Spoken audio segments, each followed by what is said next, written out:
बहू और बुलेट। घर के बाहर फट फट फट की जोर से आवाज हुई। सीमा को लगा कि पटाखे फूट रहे हैं। वो डर के मारे घर से बाहर निकली। देखा तो सामने योगेश यानी कि पतिदेव एक बुलेट बाइक पर बैठे हैं। अरे डर गई क्या? बाइक लेकर आया हूँ तुम्हें घुमाने के लिए। सच में? मुझे लगा पटाखे फूट रहे हैं। अरे पटाखे भी फूटेंगे और मिठाई भी बटेगी। माँ को तो बुलाओ। माँ भी बाहर आ जाती है। अरे योगेश बेटा, इतनी जल्दी आ गया? और ये गाड़ी किसकी है? साहब की है? हाँ माँ, तुम्हारा बेटा साहब से कम है क्या? मेरी है। अरे बेटा, इतनी बड़ी गाड़ी ले ली, इससे तो तू घोड़ा ही ले लेता। महंगी पड़ी होगी ना?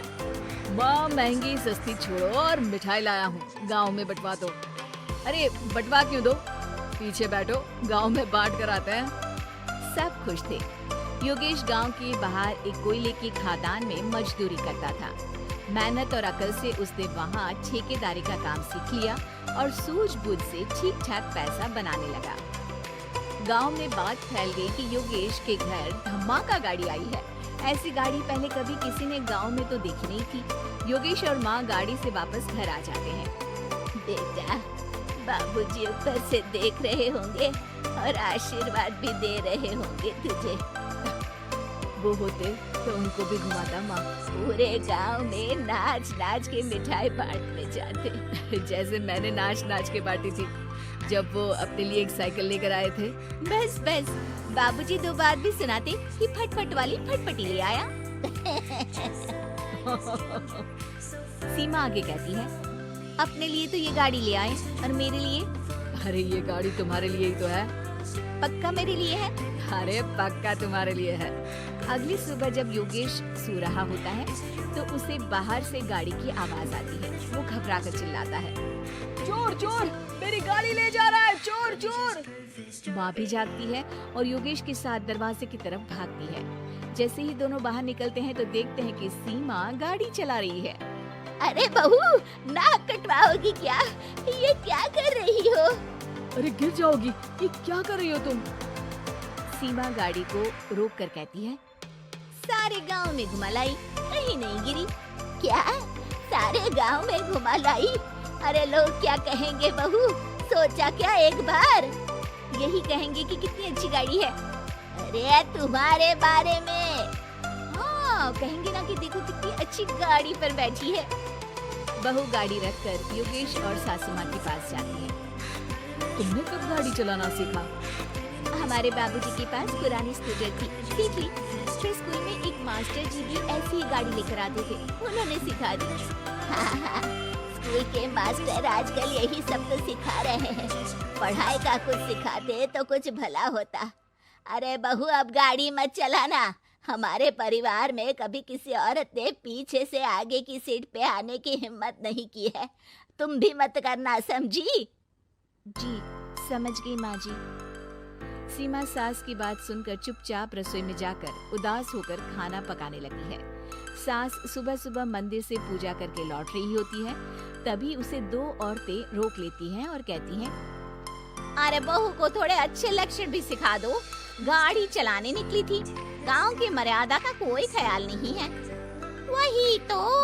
अरे पैसे आने लगे हैं तो क्या मतलब कि किसी रीति रिवाज को नहीं मानोगे? अरे समाज में रहना है तो समाज की ढंग से ही रहना पड़ता है। अरे लाज भी नहीं आई बहू को? चूल्हे चौके से निकलकर सीधे गाड़ी लेकर चौराहे चबूतरे नाप लिए, फाट फाट फाट करते हुए। अरे कुछ कह देना उसे। अरे ये क्या कहेगी? बूढ़ी सास है, इनकी थोड़ी न चलती होगी घर में। हाँ, बहू की ही चलती होगी, मर्जी भी और गाड़ी भी। सास सब सुनकर घर आती है और बहू को चिल्ला के बुलाती है, अरे नाक कटवा दी सबके सामने गाड़ी चलाकर। औरत जात गाड़ी नहीं चलाती। शहरों में तो 4 पहियों वाली गाड़ी भी चलाती है और हेलीकॉप्टर, हवाई जहाज भी। शहर में थोड़ी ना रहती हो मैडम साहिबा। आज के बाद गाड़ी से ही नहीं, यूं भी निकलना बंद तुम्हारा घर से। माँ सही कह रही है। कहीं भी जाना हो तो मुझे बता देना, मैं लेकर चलूंगा। आज माँ को तुम्हारे कारण कितनी बातें सुननी पड़ी। इतना कहते हुए योगेश वहाँ से चला जाता है। बारिश की वजह से कारखाने के रोड पर कीचड़ रहता है, इसीलिए योगेश गाड़ी घर रख कर जाता है और किसी से लिफ्ट लेकर कारखाने पहुँचता है ताकि नई गाड़ी गंदी ना हो। लेकिन शाम को इतनी तेज बारिश होती है कि उसे वापस आने का कोई साधन ही नहीं मिलता। बारिश बढ़ती जाती है, रात के 11 बज जाते हैं। रास्ते में एक नदी का ब्रिज है, अगर उस पर पानी आ गया तो योगेश कारखाने में ही फंस जाएगा। पूरी रात भूखे प्यासे बितानी पड़ेगी। घना अंधेरा, बिजली की कड़कड़ाहट और तेज बारिश। राजेश डर भी रहा था, ठंड से कांप भी रहा था। तभी उसे रोड से आती हुई एक रोशनी दिखती है। वो देखता है कि उसके सामने एक बाइक आकर खड़ी हुई है। वो ऊपर वाले को धन्यवाद देकर उस बाइक वाले आदमी की तरफ बढ़ता है, पर पास जाकर देखता है तो भौचक्का रह जाता है। सीमा, तुम यहाँ इतनी बारिश में गाड़ी पर?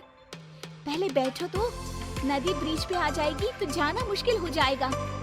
योगेश गाड़ी के पीछे बैठता है। सीमा गाड़ी चला रही है। मैंने तो तुमको पहचाना ही नहीं। गाड़ी की आवाज तो पहचानी होगी ना? अरे पर मुझे नहीं पता था कि तुम आओगी। अच्छा किया कि तुम आ गई। माँ नहीं आने दे रही थी, पर हमेशा पति पत्नी की रक्षा थोड़ी ना करेगा, पत्नी को भी तो करनी चाहिए। योगेश को सुबह अपने किए पर पछतावा होता है। उसकी आंख में आंसू आ गए जो बारिश की बूंदों में बह गए। उसके बाद सीमा को सास ने और योगेश ने खुशी खुशी समाज की सीमा लांघने की मंजूरी दे दी। अब वो जहाँ भी जाती फट फट फट गाड़ी पे ही जाती।